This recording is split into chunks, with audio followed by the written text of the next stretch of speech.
வணக்கம்.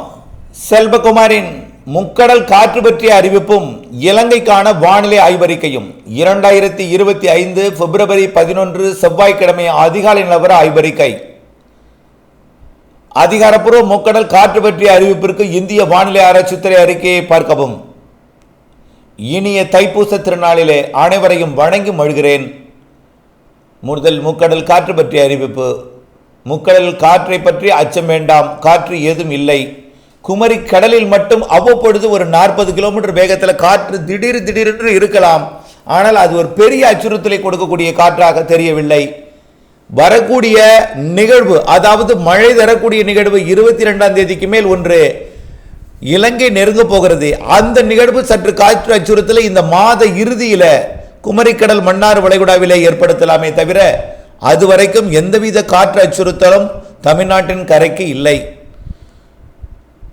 உயரழுத்த காற்று உள் மாவட்டங்கள் போய் தரையை தொட்டு, அதாவது கடலோரம் தொட்டாலும் அது ஒரு குளிர் அலையை மட்டும் கொடுக்கும், பெரிய அளவிலே காற்றை கொடுக்காது. அது கேரளா மற்றும் மேற்கு தொடர்ச்சி மலையில் கொஞ்சம் கிழக்கு திசையிலிருந்து வரக்கூடிய காற்றாக உணரக்கூடிய காற்றாக இருந்தாலும் கடலிலே எந்தவித பாதிப்பை ஏற்படுத்தக்கூடிய அச்சுறுத்தல் ஏற்படுத்தக்கூடிய காற்று இல்லை. ஆனால் 40 கிலோமீட்டர் வேகம் கொண்ட ஒரு காற்று நாளொன்றுக்கு ஓரிரு முறை குமரி கடலில் மன்னார் வளைகுடாவில் மட்டும் எப்பொழுதாவது இருக்குமே தவிர அது எடை குறைந்த படகில் கடல் தொழில் செய்ய புறப்படுபவர்களுக்கு மட்டும் கொஞ்சம் முன்னெச்சரிக்கை தேவை தவிர பெரிய படகு தூத்துக்குடி கொழும்பு, தூத்துக்குடி மாலத்தீவு, தூத்துக்குடி லட்சத்தீவு இடைப்பட்ட வெசல், அதாவது சரக்கு போக்குவரத்து நடத்தக்கூடிய தோணிக்கு எந்தவித அச்சுறுத்தலும் இல்லை என்பதை தெரியப்படுத்த விரும்புகிறேன். அடுத்த காற்று அச்சுறுத்தல் என்பது 23ஆம் தேதிக்கு பிறகு தெரிகிறது. 20ஆம் தேதிக்கு பிறகுதான் அது 22, 23, 24 அதிலிருந்து ஒரு 3 நாள் இருக்கும் என்று எதிர்பார்க்கப்படுகிறது. அடுத்தபடியாக இலங்கைக்கான வானிலை அறிக்கை. இலங்கையை பொறுத்த வரைக்கும் மழை வாய்ப்பு இலங்கைக்கு 11, 12, 13 தேதிகளில் மழை எதிர்பார்த்திருந்தோம், நினைவிருக்கலாம். மீண்டும் ஒரு முறை அந்த மழை வாய்ப்பை கொடுக்கக்கூடிய காற்று சுழற்சி, இருவேறு காற்று இணைவு இன்றிலிருந்து இலங்கைக்கு மிரட்டும் வானிலையை கொடுக்கும். இலங்கையில் பெரும்பாலான பகுதிகளில் இன்றைக்கு மதியம் தூறல் நனைக்கும் மழை பொழிவுகள் இருக்கலாம். தூறல் நனைக்கும் மழை இது அறுவடைக்கு அச்சுறுத்தலை கொடுக்குமே தவிர பெரிய அளவிலே பாதிப்பை ஏற்படுத்தாது. இலங்கையை பொறுத்த வரைக்கும் தூறல் நனைக்கும் மழை பொழிவுகள் இன்றைக்கு தெரிகிறது. மதியம் ஒரு 12 மணிக்கு மேல், அதாவது கிழக்கு கரையோரம் தொடங்கும் அந்த தூறல் நனைக்கும் மழை உள் மாகாணங்கள் வரைக்கும் ஆங்காங்கே நனைக்கும் மழை பொழிவை கொடுக்கலாம். இது மாலை வரை கூட ஆங்காங்கே இந்த இடையூறை கொடுக்கும் என்று எதிர்பார்க்கப்படுகிறது. இப்படி 3 நாட்களுக்கு 11, 12, 13 இது ஏற்கனவே நாம் அறிவித்த ஒன்று தான். அது தமிழ்நாட்டுக்கு மிரட்டும் வானிலையை கொடுக்கும். இலங்கைக்கு தூறலை கண்டிப்பாக இன்றைக்கு மதிய மாலையில் ஆங்காங்கே தூறலை கொடுக்கும். பிறகு தொடர்ந்து இலங்கையோட தெற்கு பகுதியில் குழப்பம் நீடித்து கொண்டே இருக்கும். அறுவடை விவசாயிகளுக்கு ஒரு அச்சுறுத்தலை கொடுக்கக்கூடிய, அறுவடை விவசாயிகளுக்கு அறுவடை தானியங்களை நடைத்து விடுமோ என்கின்ற அச்சுறுத்தலை கொடுக்கக்கூடிய வானிலை என்பது 15, 16 தேதிகளிலையும் இருந்து கொண்டுதான் இருக்கும். காரணம், காற்று சுழற்சி இலங்கைக்கு தென்கிழக்கே இருக்கும். ஆனால் முன்னேறி வந்து தமிழ்நாட்டிற்கோ இலங்கைக்கோ மழை பொழிவை கொடுப்பதற்கு உயரழுத்தம் இடையூறு கொடுக்கும்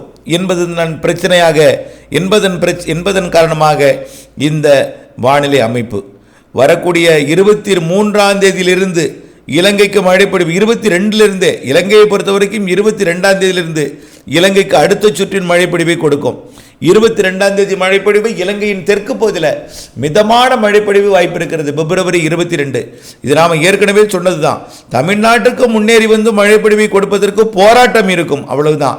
ஆனால் இலங்கைக்கு 22ஆம் தேதியிலிருந்து மழை வாய்ப்பு இருக்கு. ஆனால் 22ஆம் தேதியிலிருந்து எல்லா நாளும் இருக்காது. போராட்டத்தின் காரணமாக 22ஆம் தேதி இருக்கும், 23 இருக்காது. இப்படி உயரழுத்தமும் தாழ்வு சுழற்சியும் காற்று சுழற்சியும் போராடி ஒன்றோடு ஒன்று முன்னுக்கு பின் தள்ளி கொண்டிருக்கும் என்பதனால இந்த வானிலை அமைப்பு. ஆனால் கண்டிப்பாக இந்த மாத இறுதிக்குள் அந்த உயரழுத்தம் வழிவிடும் என்பதனால 24ஆம் தேதிக்கு பிறகு இலங்கையின் பெரும்பாலான பகுதிகளுக்கு இம்மாத இறுதி நாட்களிலே மழை பொழிவை கொடுக்கும். அந்த மழை தமிழ்நாட்டின் கடலோர மாவட்டங்களுக்கும் தென் மாவட்டங்களுக்கும் எட்டி பிடிக்கும் என்று எதிர்பார்க்கப்படுகிறது. ஆனால் இலங்கைக்கு கண்டிப்பாக இந்த மாத இறுதியில் ஒரு மழை, நல்ல மழை இருக்குது. 22ஆம் தேதி ஒரு மழை இருக்குது. வரக்கூடிய 12, 13 நாளையிலிருந்து ஒரு 3 நாள் தூறல் மழைப்பொழிவுகள் இருக்கிறது. இவையெல்லாம் பிப்ரவரிக்கான வானிலை. இதில் வெறும் மிரட்டலும் தூறல் நனைக்கும் மழை, அறுவடைக்கு அச்சுறுத்தல் கொடுக்கும் மழையை தவிர பாதிக்கும் மழைப்பொழிவு கிடையாது. ஏற்கனவே வெள்ளப்பெருக்கால் பாதிப்படைந்து வெள்ளம் வடிந்து நிவாரண முகாம்களுக்கு திரும்பி இருக்கிற நிலையில் மீண்டும் ஒரு மழை என்று கேள்விப்படும் பொழுது இலங்கை தமிழ் மக்களையும் இலங்கையின் பிற மக்களையும் அச்சுறுத்தலை ஏற்படுத்தும். ஆனால் இது அறுவடைக்கு இடையூறு கொடுக்கும் மழை தான், பாதிக்கும் மழை அல்ல. மழை சற்று கூடுதலாக இம்மாத இறுதி நாட்களில் தெரிகிறதே தவிர அது நிகழ்வோட தீவிரத்தன்மை தொடர்ந்து ஆய்வில் இருக்கிறது என்பதை தெரியப்படுத்த விரும்புகிறேன். மார்ச் மாதத்திலையும் அப்படிப்பட்ட நிகழ்வுகள் இருக்கிறது. மார்ச் மாத இறுதி நாட்களிலே கண்டிப்பாக நல்ல மழை கொடுக்கும் நிகழ்வு தெரிகிறது. வெயிலும் இருக்கும், மழையும் இருக்கும், குளிரும் இருக்கும், பனியும் இருக்கும். எல்லாம் கலந்த வானிலை தான் பிப்ரவரியும் மார்ச்சும். மார்ச் முற்பகுதி, மார்ச் பிற்பகுதி கண்டிப்பாக நல்ல மழை கொடுக்கும், வெயில் இருக்கும். ஏப்ரல் மேல வலுவான நிகழ்வுக்கு சாதகம். ஏப்ரல் நிகழ்வோ அல்லது மே நிகழ்வோ கண்டிப்பாக இலங்கைக்கு மிக நெருக்கமாக வந்து நல்ல மழை தரும். ஏதேனும் ஒரு நிகழ்வாவது கோடை மழைப்பொழிவை, மிகச்சிறப்பான மழைப்பொழிவை இலங்கைக்கு தரும் என்பதில் மாற்று கருத்து இல்லை. ஆக இலங்கையை பொறுத்த வரைக்கும் கோடை மழை சிறப்பாக இருக்கிறது.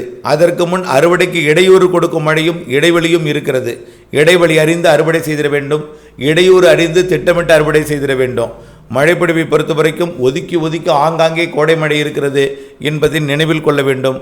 சில இடங்களில் கனமாகவும் இருக்கும். நிகழ்வோட நகர்வு வழித்தடம் தீர்மானித்த பிறகு அதை உறுதியிட்டு அறிவிக்கலாம். தென்மேற்கு வடகிழக்கு பருவமழைகள் இலங்கையை பொறுத்த வரைக்கும் தென்மேற்கு பருவமழை காலத்தில் கொழும்பு, காலியில், புத்தளத்தில், யாழ்ப்பாணத்தில் கடும் காற்று மட்டுமே இருக்கும். ஆனால் இந்த ஆண்டு காற்றும் இருக்கும். காற்றுக்கிடையே காற்று சுழற்சி உருவாகி மழை பொழிவை தென்மேற்கு பருவமழை காலத்தில் இலங்கைக்கும் கொடுக்கும் என்கின்ற ஆய்வறிக்கை மனதிற்கு ஒரு நம்பிக்கை ஏற்படுத்துகிறது. ஆகவே தென்மேற்கு பருவமழை காலத்தில் வழக்கமாக இலங்கையோட தென்மேற்கு பகுதியில் மட்டும்தான் மழை பொழிவை கொடுக்கும், பிற பகுதியெல்லாம் காற்றாகிவிடும். ஆனால் இந்த ஆண்டு அவ்வப்பொழுது காற்று சுழற்சிகள் இலங்கையை ஒட்டி உருவாகும். இதற்கு சாதகமான கடல் வெப்பம், கடல் நீரோட்டம் இருக்கிற காரணத்தினாலே காற்று சுழற்சிகள் தமிழ்நாட்டிற்கே தென்மேற்கு பருவமழை காலத்தில் ஒரு சில மழை பொழிவுகள் அமையும். அது காற்று சுழற்சியால் தென்மேற்கு பருவமழை பெய்யக்கூடிய மாநிலங்கள் இல்லாமல் தமிழ்நாட்டிற்கும் ஒரு வளிமண்டல சுழற்சி மழைப்பொழிவை தென்மேற்கு பருவமழை காலத்தில் இலங்கைக்கும் கொடுப்பது போல் தமிழ்நாட்டிற்கு கொடுப்பது போல் இலங்கைக்கும் கொடுக்கும், இலங்கைக்கு கொடுப்பது போல் தமிழ்நாட்டுக்கும் கொடுக்கும். ஆனால் கண்டிப்பாக வடகிழக்கு பருவமழை சராசரிக்கு மிகுதியான வடகிழக்கு பருவமழை இருக்கிறது என்பதை நினைவில் கொள்ளுங்கள். வலிமையான நிகழ்வு வலிமையான மழை தரும், சிறு நிகழ்வும் வலிமையான மழை தரும். 2025 மழை பற்றாக்குறை இருக்கவே இருக்காது. ஆனால் சேர்த்து பெய்யும். சேர்த்து பெய்யக்கூடிய மழையை, குறைந்த நாட்களில் பெய்யக்கூடிய மழையை, ஆண்டு சராசரியை குறைந்த நாளிலேயே கொடுத்து விடும் மழைப்பொழிவை சேமித்து திட்டமிட்டு பயன்படுத்துவோம். மழைநீர் கைவசம் பெற்று கவலை இல்லாமல் விவசாயம் செய்வோம். மழைநீர் சேகரிப்பு அமைப்பை ஏற்படுத்துவோம். வானிலை அப்டேட்ஸுடன் இணைந்திருப்போம். நன்றி.